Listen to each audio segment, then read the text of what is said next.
So we're just gonna dive right in because I don't have an intro.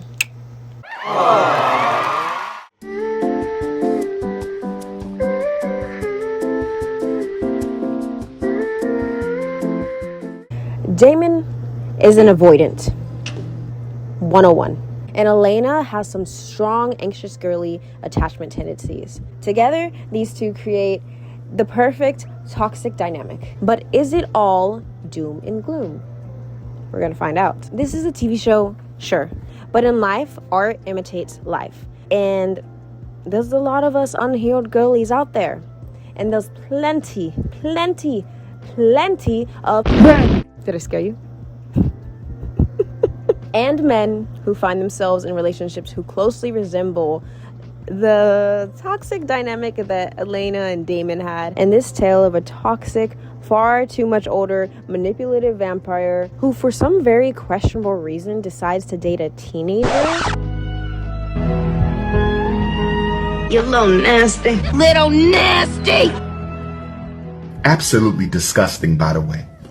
I almost puked, but let me stay focused. We come to see how the anxious and avoidant love match has been fed to us for generations of TV shows and characters that are for some reason deemed as romantic and what we should be looking for. I know you're obsessed with me.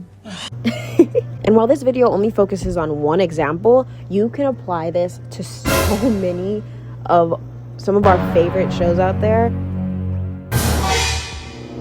It's actually ridiculous. They basically told me the type of guys to like, and it's like, no, that's not okay. In this video, we'll explore how Elena and Damon fit the anxious and avoidant attachment styles, how these attachment styles are in real life and what they mean, how you can heal from them, how Elena and Damon fix them or overcome them if they even do in the show, and how this trope plays out in real life relationships, and how we can heal ourselves so that we don't fall into these types of relationships or we don't seek these types of relationships in our waking lives. Sure they will. But we'd love to try. And yes, I'm going to be using this ship name because it's funny. If you're watching this show, I'm sure you already have seen Vampire Diaries and you love it or you hate it. I don't know what you're doing here. If you hate the ship name, oh well, boo-hoo, cry about it later. Not in my comment section. Thank you. Nobody wants to kill you. We just want to talk. How does Delena fit the trope, and or how do they overcome it? So Damon is a bit of an anxious avoidant mixture of sorts. He's sort of like a disorganized avoidant. He acts with high anxiety and fear of abandonment. In the show, we constantly hear him say, "She's the only good thing in my life." Crazy, wild statement to put on somebody. We should never be putting all of that weight on a partner. Damon says this, and yet he acts completely barbaric.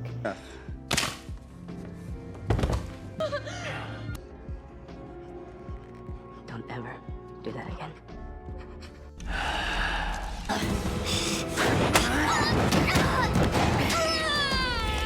I'm stronger than you, little girl. Well, I'm angrier! Girl fight. You can't do this anymore, Damon. Not in this town, not around me. Why not? Nothing I haven't done before.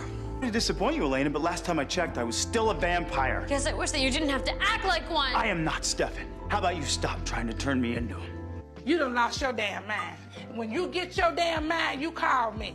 And he pushes her away. He continuously plays into behaviors that cause someone that he loves, and he fears exactly that, abandonment, to abandon them, or at least very much should want to abandon him.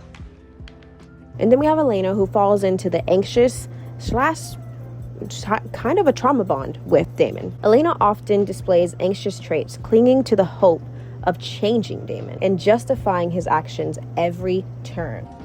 I thought you broke my heart, so I rip open Aaron's neck. That is how much control you have over me. And I'm still here. That's how much control you have over me. Listen to us. This is toxic. We are in a toxic relationship, Lane. I just killed your friend, and you find someone else to blame. Some critics describe her attachment as trauma bond because she remains with him despite all of his abusive actions towards her. And what are those abusive actions? Well, he's constantly boundary crossing her and using manipulation tactics on her. Early in their relationship, Damon repeatedly crosses boundaries in all aspects, such as compelling Elena to forget very personal moments between he or her and other moments in her life, forcing his blood down her throat so that she will not die and possibly becomes a vampire. What did you do? Huh? What did you do? Saved her life. Several times, actually. There's multiple times where he does this.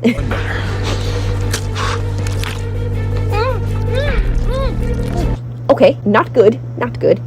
And oh, the best part, the best one, snapping her brother's neck in front of her. No, Damon, stop it! You want to shut out the pain? It's the easiest thing in the world. Flip the switch instead. Damon! Electric chair. And then leaving her to pick up the pieces. He did not know that he had a ring on. Hello, editing Clarissa here. I just have a message that I forgot to add that I want to add in now. And for those of you that don't know, the ring protects any human that wears it from any supernatural causes of death. No supernatural being can kill them while they are wearing it. So Damon did not know this information when he did that. Keep that in mind. That's the problem, because in his mind, he just killed her brother, and she was just supposed to be all right with it. After a while, he just, okay, all right, Damon, cool. The Cyberbond controversy. Whew. This one. Elena's sired to Damon. He told me to kill him. So I did. This girl is delusional. Following her transition into a vampire, Elena is sired to Damon. Critics argue that it strips her agency and makes her feelings seem forced, complicating the authenticity of their early romantic bond. Who said that she could only drink blood straight from the vein? Damon. She needs human blood, Stefan, from the vein. I hated Klaus, but I still did everything he said. The bond affects how you act, not how you feel.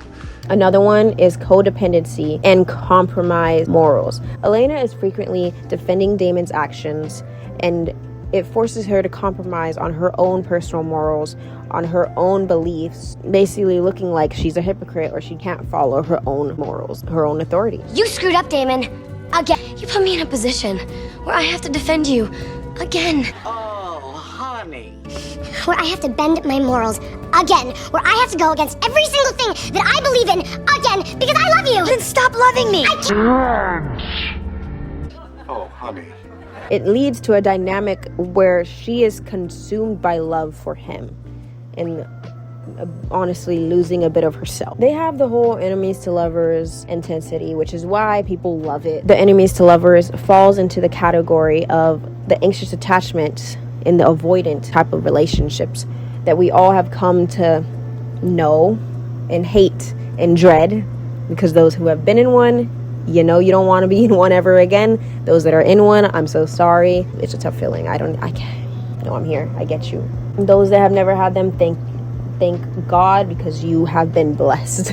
Damon is initially challenging her every step of the way. She helps him discover his humanity, so that's great. But like, does she though? Because I mean, he's still going around killing people. Bombastic side eye. Even I think to season 4. Criminal offensive side eye. Or even the last season. What was it? 8 seasons? I should know this. I'm a fan of Vampire Diaries. Yeah, I'm pretty sure in season 8 he was still losing his mind. So did she really do much? I don't know. Can vampires ever really get their humanity on? Are they ever sane? No, I don't think so. And then we have the worst one that they have is arguing and abusing as passion for each other. Their relationship is marked by cycles of arguing, breaking up, using sex as release, rather than communicating effectively about their problems. Do they overcome this trope? The question of whether Delena overcomes the toxicity that is their foundation of their relationship, honestly, what I've seen is perspectives on the internet. Netizens are divided. Some people think they do, and they have prime examples for that, and others think it's very clear that they are not at all in any capacity overcoming these tropes, and they all completely continue to lead into them. And let's get into it. Arguments for overcoming the trope. Personal growth. Elena allows Damon to show his vulnerable side, helping him become less destructive. Damon in turn helps Elena embrace her authentic self, including her darker, more vampire side. I can see that. Is it a good or a bad thing that she embraces her darker vampiric side? Because she never really wanted to be a vampire in the first place. Now, yes, those are the circumstances placed on her, in my opinion, because of Stefan. I could make a video about that. Don't argue with me. Don't argue it. Yes, I do believe it's Stefan's fault. If you don't, I don't know how you got to that conclusion. You need to rewatch it again. Deepened commitment. By the end of the series, their relationship evolves from pure volatile passion into a more stable, mature, and committed bond where they choose each other despite their past. So the whole happily ever after. And they marry, they live a long life and human life together. And everyone is assuming that it's all peace in the end. And we know that they did have kids, and their kids go to the school. If you are interested, and if you watch the Legacies and like the whole spinoff, they did, I guess, get their happily ever after. I guess I'm a little bit torn with that, because, like, I mean, who's to say? If they overcome it, then they overcome it. If they learned, then my question is, did they learn how to communicate? Did these problems follow them in their human life? Because just because he's a vampire, Damon, doesn't mean those avoidant tendencies are just going to go away. That's how he handles conflict. He has some serious trauma that he just isn't working through. Elena is still going to be over-giving, over-seeking, and overextending herself and losing her identity and herself. Let's get into reasons against. Now, arguments against them beating this trope were persistent toxicity. Some viewers argue that the relationship never truly becomes healthy, which is what I was saying earlier. It is characterized as codependency in later seasons. They never truly resolved anything. That's what I'm saying. The characters themselves admit that they were toxic in the relationship, yet continue to engage in the same behavior time and time again. The unearned development. Some fans believe that there was a shift to a perfect couple, and in the end it all just felt rushed and didn't fully address the harm caused by their toxic and sometimes abusive patterns early in the relationship. In the world of human life together, their relationship probably still had some major issues, because trauma is not just going to go away just because you said you wanted to. So ultimately, did Delena beat the whole avoidant, anxious attachment trope or toxic relationship, a never-ending cycle? I don't know. You tell me in the comments. Let me know what your opinion on it is. Let me know what your opinion on it is. I'll comment and respond to what I think. I think I'm leaning more on the against, because I can't, but I don't want to be a Debbie Downer, you see? Teetering the fence. I know I'm teetering it. Whatever. Let's move on. Here are definitions and explanation of what attachment styles are. Attachment styles can be secure, anxious, avoidant, or disorganized. Attachment styles are different patterns of interacting and behaving in relationships based on early interactions between our caregivers, parents, etc., guardians. Psychologists. Hello. Before my camera went off, I was going to explain how we heal from an anxious attachment style. Self-soothing and regulation. When abandonment fears trigger fight or flight, use mindfulness, deep breathing, or grounding exercises to calm your nervous system. Regulation is all about calming your nervous system. I've heard of somatic therapy, which is like butterfly taps. I've heard of people just going out for a walk, just getting their mind right. Whatever helps you to calm your nervous system. Try a bunch of different ways online. They're all over the internet. Just try something and find what works best for you. Second, you learn to calm your own nervous system in any given situation, you'll find so much more peace in yourself, and you won't be constantly trying to seek it and fixing everything outside of yourself. Seek some sort of therapy just to identify the roots of abandonment, where they stem from, such as like our childhood traumas, and how to reframe some of our negative beliefs that have been instilled in us and that keep causing us to feel limited. That inner child work, you guys hear it all the time. Come on, it's 2026. We all know the inner child work has to be done. So just get out a pen and paper and do it. Journal on fears. Journal on your parents, journal on your mom, journal on your dog. It doesn't matter. Journal on everything. Visualize comfort. Practice reparenting yourself. It's going to feel silly. You have to do it to address that deep sense of longing and those feelings of unworthiness or worthlessness. So whatever it may be that triggers you personally in relationships in your anxious attachment style, try to tackle what that deeper layer is. Build self-esteem and independence. Focus on personal growth, strengths, your own hobbies. Cultivate a security within yourself to reduce the need for constant external validation. You don't want to keep seeking for things outside of yourself. You don't need anyone or anything to tell you how worthy you are of love, how worthy you are of the greatness that you're already embodying by being you. I'm not saying you can't do these things in a relationship. I'm just saying that you need to be able to do these things. Don't give it all to your partner. Don't give all of yourself away.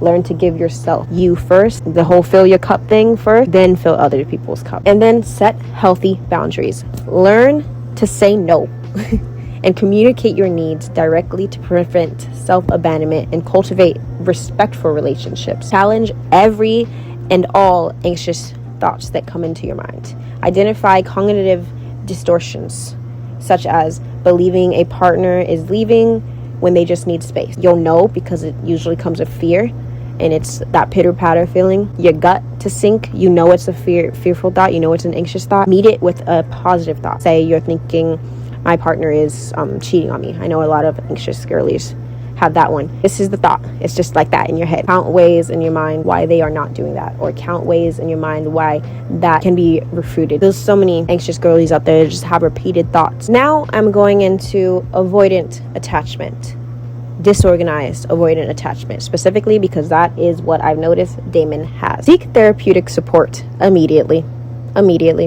If you have avoidant tendencies, you are hurting your partner and or creating other anxious partners. And I'm not saying that anxious partners don't hurt their partners too. And I am a little bit biased because I am an anxious girly that has dated an avoidant, and just seek therapy immediately. Develop emotional regulation. Learn to manage intense, fluctuating emotions through mindfulness, grounding techniques, and deep breathing to reduce that flight or fight response. Identify those triggers and those patterns. Recognize situations that cause fear of abandonment or closeness. Track bodily sensations like the tight chest and the mental stories that trigger that avoidance and the chaotic reactions that come up over and over. You got to get a handle of those. Build self-compassion. Remember that this is not your fault. These are things you have learned from your childhood, and it can be changed. Anyone can become secure. Just build that self-compassion and that self-awareness. Replace self-blame with understanding. Acknowledge that these behaviors were survival mechanisms and they were there to create or to falsely assume safeness in yourself when you had no one else. Now it is time to create a safer inner space to grow outside of those survival tactics, because we don't need them anymore. Practice grounded communication. Communicate your needs clearly and honestly. I feel triggered right now. I need a moment to breathe. I feel triggered. I'm feeling like I want to flee. Communicate it to your partner. Let your partner in a little bit. Foster secure relationships gradually. Build trust with safe, supportive individuals who respect boundaries. Allow yourself to experience emotional consistency. It is so important that you choose a partner who is emotionally available for you. Some people say that you have to be healed as an avoidant before you get in a relationship. You don't necessarily have to. You just have to want to grow and be doing the work. You gotta want to do the work and take the steps necessary take the steps necessary to overcome all of those struggles. And lastly, rebuild self-trust. Build confidence in your ability to manage your own emotions. You don't always have to rely on yourself, yes, but building that independence is important just so you can when you feel like your emotions are too overwhelming. And that's it. That was my whole spiel about Damon and Elena and anxious attachment styles and avoidant attachment styles and that dynamic together and how it creates a volcano of emotions and pain and hurt. But it can also, if two partners are in these relationships and you're willing to heal, can be great. You're either the anxious or the avoidant, or you find yourself, whatever it is that's not a secure attachment, know that it is not your fault. You can heal. Everyone can become secure. You just gotta let go of all those past traumas and triggers and learn to recognize and follow these steps, whichever one fits you. Follow those steps and get a professional. Thank you for watching. Hopefully I see you at the next one. Bye.